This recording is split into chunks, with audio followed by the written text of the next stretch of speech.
A política é realmente um jogo muito sujo. Vocês podem perceber que sempre quando alguém está impedindo é, o desejo dos políticos corruptos de se cumprirem, sempre quando alguém está impedindo, ele já tem as fichas na manga, né?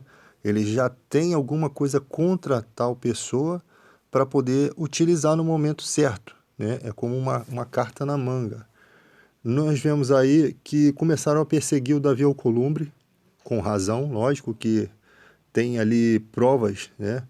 Mas isso surge no exato momento em que o Davi Alcolumbre está se posicionando contra a nomeação desse cara que o Bolsonaro quer colocar no STF. E o que a gente pode perceber? Primeiro, pegaram um avião aí com drogas, o primo do Davi Alcolumbre. E agora, o esquema de rachadinha, né? Esse esquema de rachadinha, me parece que muitos políticos, ou quase 80%, 70%, não posso afirmar, mas muitos têm esse esquema. Porque sempre quando eles precisam vasculhar a vida de alguém, eles descobrem esse tipo de esquema dentro da política. Então isso é uma coisa normal, tá? Errado, mas no mundo da política é normal, que eles usam quando lhe convém. Então, se eles querem vencer alguma votação, tipo essa votação dos precatórios, eles fazem isso.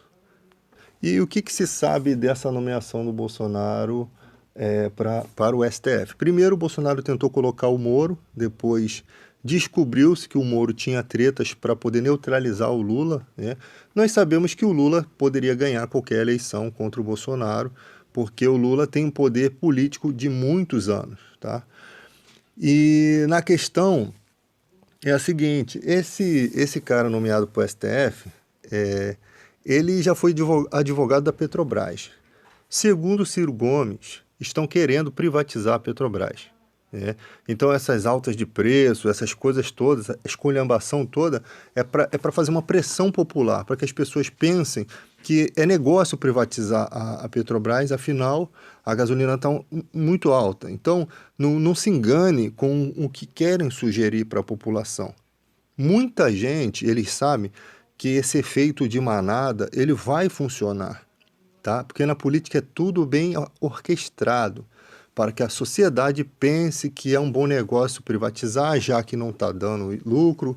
Mas quando você vai ver a realidade de pessoas realmente, os especialistas nesse assunto, cientista político, eles não são ouvidos. Não há interesse popular de buscar um entendimento. As pessoas vão, no momento, como sempre foram, e votam em qualquer pessoa, pessoas desconhecidas. Surge um Pezão, surge um Sérgio Cabral, surge pessoas no mundo da política que você nunca viu mais gordo, cara, nunca viu na vida. E ali as pessoas vão por conta da campanha eleitoral que esses caras fazem. Eles têm mais dinheiro, mais recurso, montam um negócio bonito, sabe que a sociedade se impressiona depois de todo esse resultado dessa parafernália toda que eles fazem para conquistar o público, eles conseguem o seu voto e depois você fica chorando no hospital do câncer porque não consegue tratar o seu câncer e você vai ser mais um na estatística. Por quê? Porque a sociedade não desenvolveu aquela questão de ouvir pessoas que não têm conexões com política, pessoas que não têm interesse ali, que não estão interessadas naquilo ali, a não ser interessadas em fazer o bem à sociedade. Nós precisamos entender que existem pessoas que são pagas na internet para falar coisas boas sobre reformas que vão prejudicar a sociedade. E são pessoas que às vezes te fazem rir, né? Programas de televisão que você acha engraçado. Por trás sempre tem uma armadilha, né? Pessoas que estão ali defendendo o consumidor, mas quando você vê bem, o intuito é fazer com que essa figura ela seja enaltecida entre a sociedade tem um carisma, né, por essa pessoa e depois inserir ela na política. Pessoas que não andam de ônibus, pessoas que não andam de trem, pessoas que passaram a vida toda sendo financiado pela família, pessoas que não conhecem a dor da sociedade ou se conhecem, não sofreram o que a sociedade sofre, entendeu? Não conhece o teu sofrimento. Esse tipo de pessoa eles são as mesmas pessoas que saem de Brasília, entram nos seus carros com ar-condicionado e vão para sua casa na Barra, ou na sua casa, no seu apartamento financiado pelo nosso dinheiro, né? Apartamentos financiados pelo dinheiro público. São as mesmas pessoas que não estão nem aí para vocês. Eles só ligam para as festinhas, para as farras deles, para as boas-vidas, para os melhores charutos e uísques, e mulheres, e poder. Eles não têm uma conexão com a sociedade. Eles não ligam para você. Então, lá dentro, eles só são massa de manobra. Eles só vão vender o direito do seu voto, porque ele está representando você, ele está representando a sociedade, você o colocou lá para te representar. Ele não vai te representar bem. Nós precisamos, primeiro, requerer que a política tenha uma porcentagem de mulheres que é exigido por lei, porque já se descobriu que as mulheres são menos corruptas do que os homens. Então, é bom que esteja isso. E perceber que toda vez que tentam derrubar minorias, como os indígenas, pessoas da sociedade que estão inseridas dentro da política, né? Porque você vê índios morrendo para defender suas terras. Toda vez que tentam derrubar, montando, arquitetando alguma coisa mirabolante para poder falar para a sociedade, ó, esses caras aqui, eles estão interessados nisso aqui, no dinheiro X, entendeu? Toda vez que vocês verem pessoas representando a sociedade, sejam índios, sejam negros, seja quem for, são essas pessoas que nos representam. São exatamente essas que são o motivo do bombardeio deles, são alvo do bombardeio deles, né? Mas quando você vem aqui para fora, olha que, como Jesus falou, uma casa dividida contra si mesma, ela não subsiste, é o que acontece no Brasil. O cara tem um negócio, ele tem funcionários, ele tem uma realidade social diferente dos seus funcionários. Então ele não vai votar no mesmo político que os seus funcionários. Sabe por quê? A não ser que seu funcionário seja muito puxa-saco, né? Porque o político que fala em tirar encargos trabalhistas, opa, esse é o político que o empresário quer. Por quê? Porque é esse que vai gerar lucro para a empresa dele. Eles estão cagando para o preço da gasolina, eles estão cagando para tudo isso daí. Eles não se incomodam com o bem-estar do seu funcionário. Eles se incomodam que eles têm os negócios deles e junto com os negócios vem um monte de complicações, né? Porque perdem também a vida, a consequência, né? Trabalhando, preocupado, desesperado para manter o negócio, né? Porque no Brasil é tudo taxado, é tudo tarifado. Ou seja, o inimigo deles não é o funcionário deles, o inimigo deles é o próprio país que ele vive, que tarifa tudo e não deixa ele ser um empresário de sucesso. A falta de sucesso dele não está nos encargos trabalhistas, está naquilo que o governo não cede para os empresários. Aquilo que o governo pega. Então, é o governo pegando do empresário, e o empresário, e depois o governo quer tirar do trabalhador para poder dar para o empresário. É isso que acontece no Brasil. O trabalhador tem que perder os seus direitos, né, os seus encargos trabalhistas, para que o patrão dele enriqueça, né?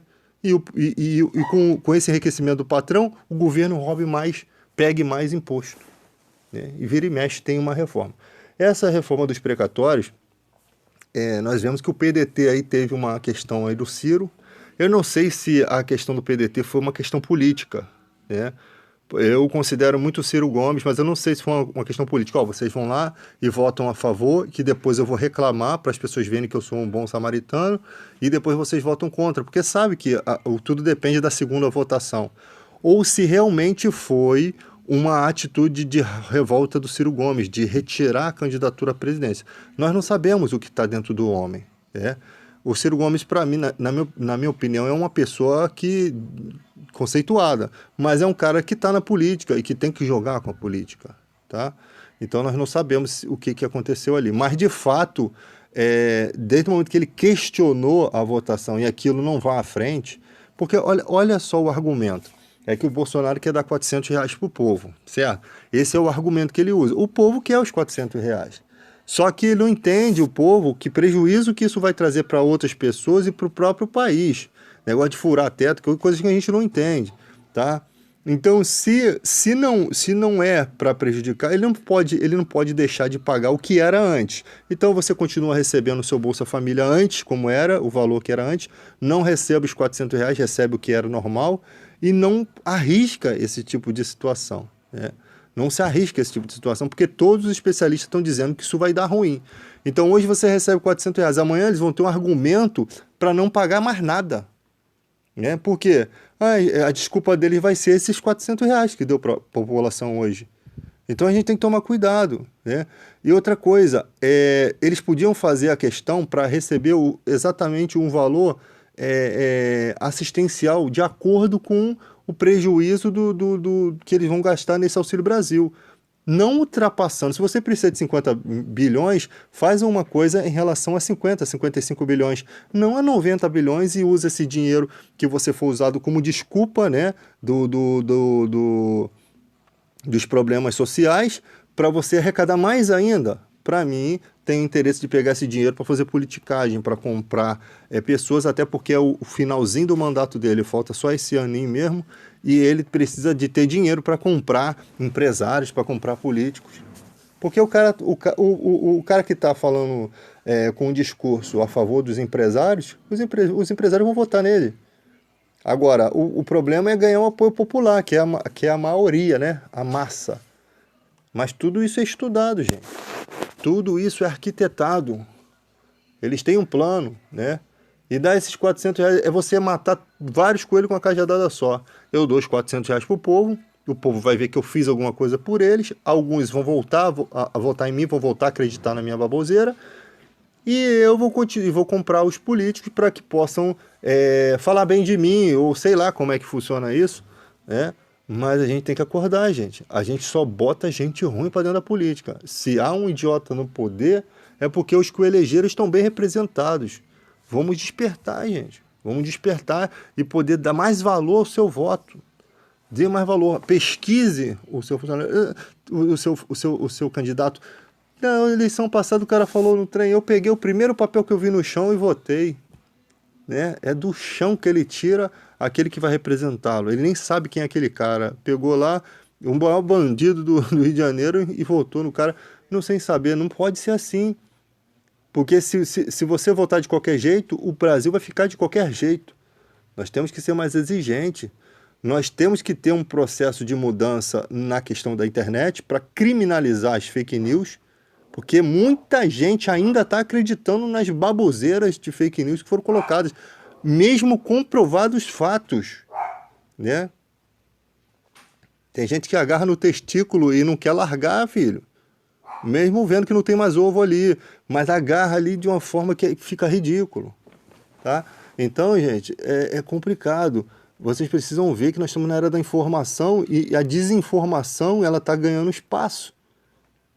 Vamos analisar os fatos. Está errado uma coisa, criminalizar fake news, porque isso daí é um primeiro passo.